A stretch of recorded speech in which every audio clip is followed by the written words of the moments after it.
नमस्कार दोस्तों, जय हिंद, जय भारत। दोस्तों, आज हम इस वीडियो में जानेंगे निबंध लेखन।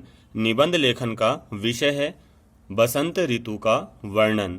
बसंत ऋतु का वर्णन विषय पर निबंध लिखिए। इससे संबंधित प्रश्न मध्य प्रदेश की बोर्ड व लोकल परीक्षाओं में तथा सीबीएसई की बोर्ड व लोकल परीक्षाओं में पूछा जाता है दोस्तों, इसलिए आपको ये वीडियो ध्यानपूर्वक देखना चाहिए। वसंत ऋतु का वर्णन निबंध लिखने से पहले आपको निबंध की रूपरेखा जमा लेनी चाहिए। तो हम जमाते हैं इसकी रूपरेखा। इसका पहला बिंदु है प्रस्तावना, दूसरा बिंदु है बसंत ऋतु में प्रकृति की छटा, तीसरा बिंदु है बसंत ऋतु में सुहाना मौसम, चौथा है लोगों द्वारा वसंत ऋतु का आनंद, पांचवा है बसंत ऋतु का त्योहारिक महत्व, छठा बिंदु है निष्कर्ष अर्थात उपसंहार। तो हम पढ़ते हैं पहला बिंदु प्रस्तावना। सभी देशों में ऋतुओं का बहुत महत्व है। प्रत्येक ऋतु के अनुसार प्रकृति का रूप रंग बदलता है, उसके प्रभाव में अंतर आता है, उसका स्वभाव बदल जाता है। वह कभी शीतल, कभी गर्म, कभी सरस और कभी नीरस हो जाता है। भारत में 6 ऋतुएं होती हैं: बसंत, ग्रीष्म, वर्षा, शरद, हेमंत और शिशिर। वसंत ऋतु का आरंभ भारतीय पंचांग के अनुसार चैत्र बैसाख मासों में अर्थात मार्च अप्रैल महीनों में होता है। बसंत ऋतुओं का राजा है। राजा की सवारी बहुत आगे से आरंभ हो जाती है और बहुत लंबी होती है। ऋतुराज बसंत का आना भी अपने समय से बहुत पहले हो जाता है। इसका आरंभ माघ शुक्ला पंचमी अर्थात जनवरी के अंत से हो जाता है। इसे बसंत पंचमी को श्री पंचमी भी कहते हैं, यानी कि बसंत पंचमी जनवरी में आती है। इस बसंत पंचमी को हम श्री पंचमी भी कहते हैं। अब आती है बसंत ऋतु में प्रकृति की छटा। प्रकृति ऋतुओं के राजा बसंत का स्वागत करती है। वृक्ष अपने नए नए रंग बिरंगे फूलों का हार उसके गले में डालते हैं। कोयल गाना गाती है। भौरे अपने मधुर गुंजन से मजीरे बजाते हैं। कलियां चटकारा देती हैं। खेतों में फूली पीली सरसों उसे सुनहरी शाल उड़ाती है। शीतल मंद समीर मतलब होता है वायु उस पर पंखा ढुलाती है। पुष्पों से चूने वाला मधु उसे मधु मतलब शराब पिलाता है। अनार आम आदि अनेक फल उसके स्वादिष्ट भोजन के रूप में उपस्थित हो जाते हैं।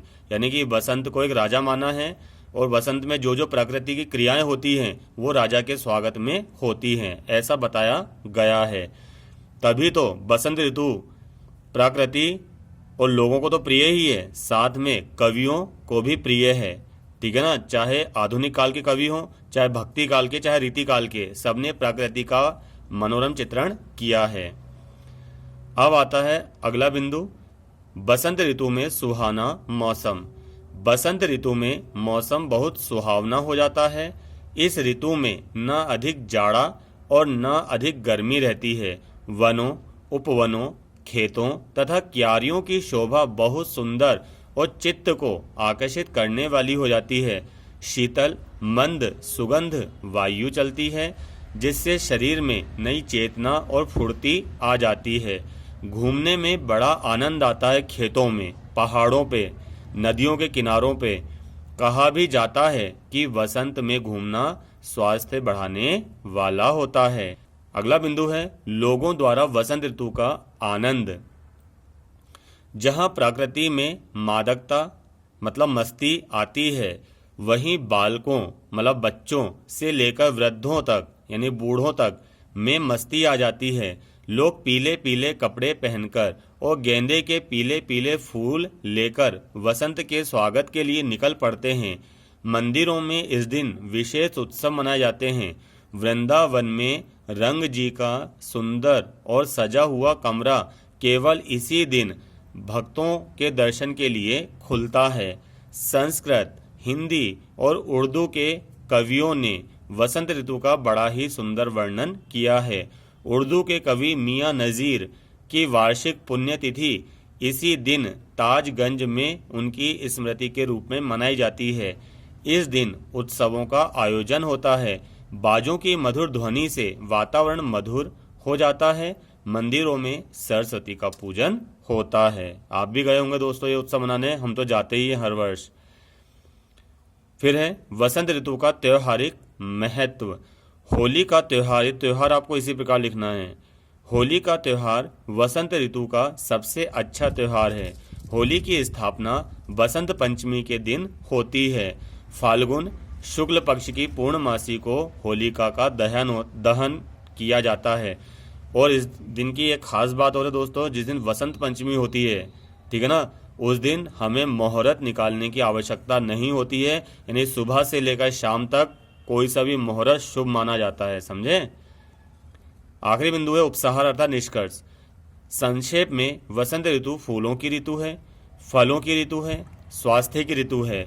इस ऋतु में पशुओं, पक्षियों और नर नारियों में नई मस्ती आ जाती है। लोग प्रसन्नता से झूम उठते हैं और आनंद से भर जाते हैं। देखिए इस पेज पर भी जगह जगह आपको बसंत की छटा देखने को मिलेगी। धन्यवाद दोस्तों। मेरे चैनल को लाइक करें, शेयर करें व सब्सक्राइब करें। धन्यवाद।